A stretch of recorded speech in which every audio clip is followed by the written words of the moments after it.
या परिसरातील सर्व मान्यवर माता भगिनी, जमलेले सर्व तरुण सहकारी मित्र आणि उपस्थित मंचावरील सर्व मान्यवर, सुरुवातीला मी आपली दिलगिरी व्यक्त करतो की बराच विलंब मला इथं येण्यासाठी लागला. लोकांची गर्दीच एवढ्या मोठ्या प्रमाणामध्ये आता आजूबाजूला वाढली की लोक रस्ता अडवून धरून धरून घेऊन चालले. आणि हे जे चित्र आहे, हे चित्र विजयाकडे घेऊन जाणार आहे. आम्हाला लोकांपर्यंत जायला वेळ मिळेना, 2-2 तास उशीर होऊ लागला. आणि दुसऱ्या बाजूला कोणी लोकच सापडत नाही, अशा प्रकारची अवस्था तिकडे निर्माण झालेली. असो, मला असं वाटतं की या शहरात एवढी घाण साफ करून ठेवली कारण की स्वतः आमदार, पत्नी नगराध्यक्ष, 10 वर्ष नगराध्यक्ष आहेत. आणि आता ही घाण कशी साफ करायची, तर निश्चितपणे लोकांच्या मनामध्ये पर्याय अर्जुन खोतकर हाच आहे. अर्जुन खोतकरच ही घाण यांची साफ करू शकतो. कारण की नगरपालिकेमध्ये एवढा बट्ट्याबोळ, एवढं साम्राज्य या ठिकाणी वाढलं. मग ते टक्केवारीचं साम्राज्य, ते वेगवेगळ्या पद्धतीने निर्माण केलेलं साम्राज्य. त्यामुळे या सर्व गोष्टीला जालनेकर अक्षरशः कंटाळलेले आहेत. जालनेकर अक्षरशः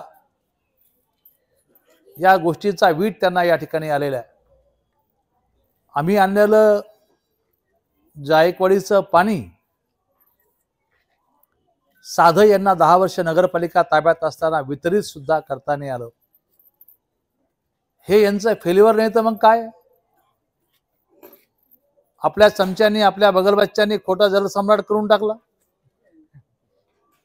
ज्या शहरामध्ये 15-15 दिवस पाणी येत नाही, तिथं थोडी लाज स्वतःला जलसम्राट बनवून घेण्याची येत नाही. आणि अशा पद्धतीने जर हे वागत असतील तर निश्चितपणे खऱ्या अर्थाने त्यांना त्यांची जागा दाखवायची वेळ आलेली. आता त्यांचा नारा आहे की भयमुक्त जालना.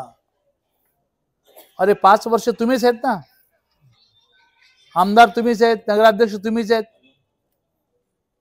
भयमुक्त कोणापासून तुम्हाला करायचं? तुमचेच बगलबच्चे नंबर 2चे धंदे करणारे, सट्टा मटका घेणारे, बटनच्या गोळ्या चालवणारे, राजरोसपणे वाटेल ते धंदे करणारे. मग अशा अवस्थेमध्ये निश्चितपणे भयमुक्त आपल्याला त्यांच्यापासून करायचे. त्यांनी अशा प्रकारचे लोक या ठिकाणी पाळले.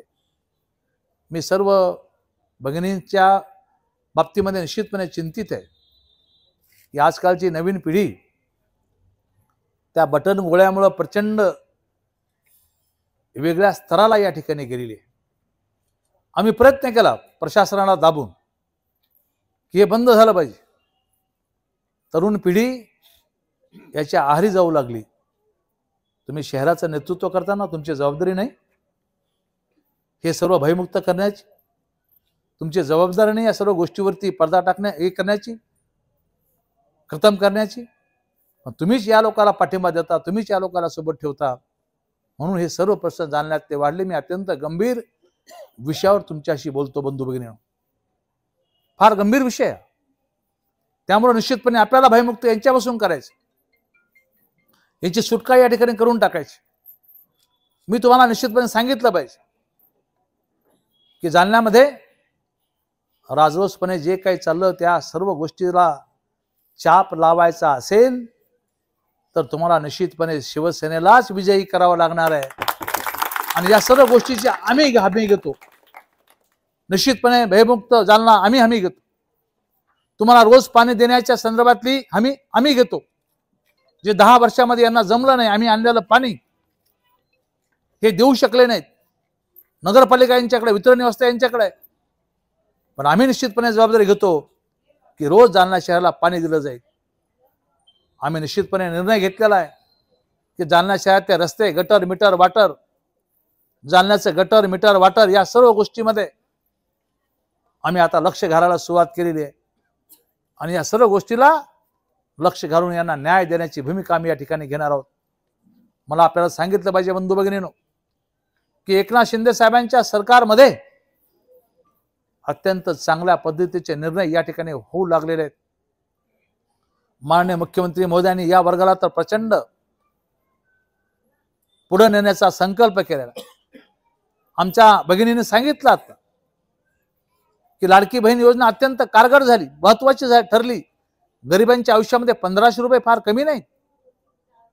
आजपर्यंतच्या कोणत्याही मुख्यमंत्र्यांनी 1500 रुपये नाही दिले. आणि माननीय मुख्यमंत्री महोदयांनी हा निर्णय घेतला आणि 1500 रुपये लाडकी बहीण योजनेच्या माध्यमातून या ठिकाणी दिले. काँग्रेसने याच्यावर सुद्धा आक्षेप घेतला की हे पैसे मिळणार नाहीत. आणि जेव्हा 1 नाही 5 महिन्याचे पैसे जमा झाले त्यावेळेस काँग्रेसने सांगितलं की योजना बोगस आहे, ही राज्याला खड्ड्यात घालणारी आहे. आणि ही योजना जर आमचं सरकार आलं, जर काँग्रेसचं सरकार आलं तर ही योजना आम्ही बंद करून टाकू. काँग्रेसने भर सभेत सांगितलं की योजना आम्ही बंद करून टाकू. एकीकडे दुसऱ्या बाजूला एकनाथ शिंदे ते म्हणतात की लाडक्या बहिणीला आम्ही 1500 रुपये दिले, पुढच्या कालखंडामध्ये सरकार आलं तर आम्ही निश्चितपणे या लाडक्या बहिणीच्या खात्यावरती महिन्याला 3000 रुपये टाकणार आहोत.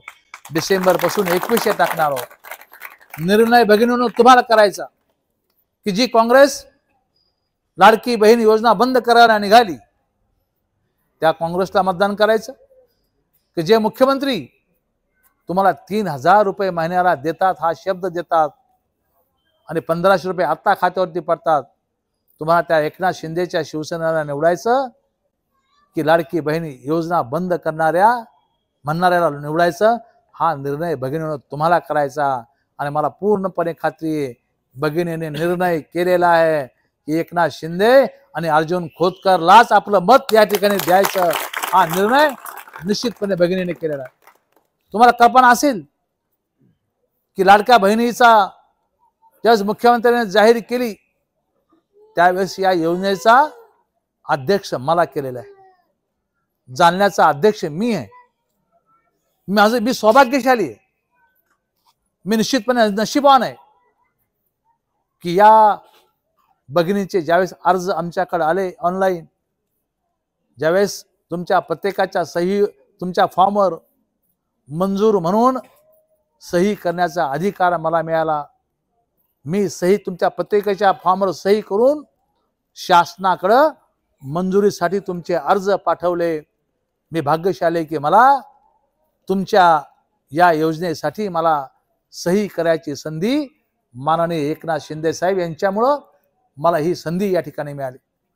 माझ्या आयुष्यामध्ये सर्वात मोठं काम जर मला कोणी विचारलं तर मी निश्चितपणे आनंदाने सांगू शकेल, शेवटच्या श्वासापर्यंत सांगू शकेल की लाखो महिलांच्या अर्जावर मंजुरी अर्जावर सही करण्याची संधी अर्जुन खोतकर अध्यक्ष म्हणून मला ही संधी या ठिकाणी मिळाली.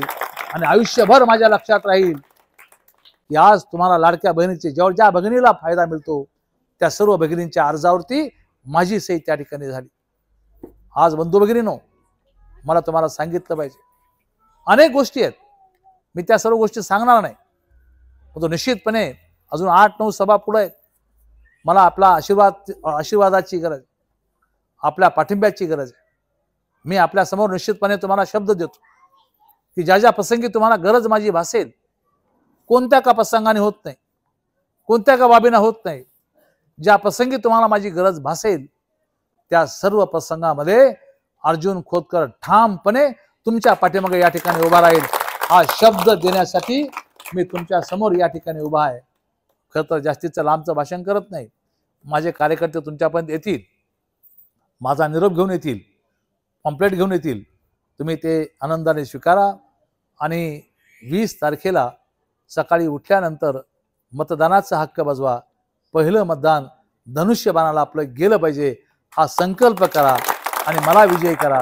मला खात्री आहे की आपला हा धनुष्यबाण, शिवसेनेचा धनुष्यबाण, श्रीरामाचा धनुष्यबाण हा निश्चितपणे या निवडणुकीमध्ये प्रचंड मताने विजयी होईल.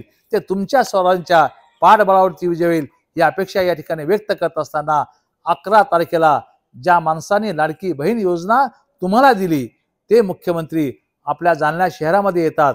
त्यांचे आभार व्यक्त करण्यासाठी किंवा त्यांना आशीर्वाद देण्यासाठी किंवा त्यांचं भाषण ऐकण्यासाठी मी सर्व भगिनीला विनंती करतो की आझाद ग्राउंडला तुम्ही संध्याकाळी 5 वाजता आझाद ग्राउंडला 11 तारखेला संध्याकाळी मुख्यमंत्र्याला आशीर्वाद देण्यासाठी यावं ही विनंती आपल्याला या ठिकाणी करतो. आणि सर्व आमच्या तरुण बांधवांना सुद्धा विनंती करतो की त्यांनी सुद्धा माननीय मुख्यमंत्र्यांच्या सभेला 11 तारखेला यावं. उद्या गोविंदाजी आपले सिने ॲक्टर गोविंदा माझ्या प्रचारासाठी रॅली काढणार आहे शहरामध्ये. तुम्ही सर्व त्या रॅलीमध्ये सहभागी व्हा. मी कदाचित नसेल, भाऊसाहेब आणि विष्णू भाऊ असतील त्या रॅलीमध्ये, ते करतील ते रॅलीचे नियोजन. परंतु गोविंदा इथे येतात तर आपण निश्चितपणे त्यांच्या रॅलीमध्ये सहभागी होऊन या ठिकाणी शिवसेनेचा उत्साह या ठिकाणी वाढवा. आपण सर्व आलात त्याबद्दल आपले सर्वांचे मनापासून आभार. जय हिंद.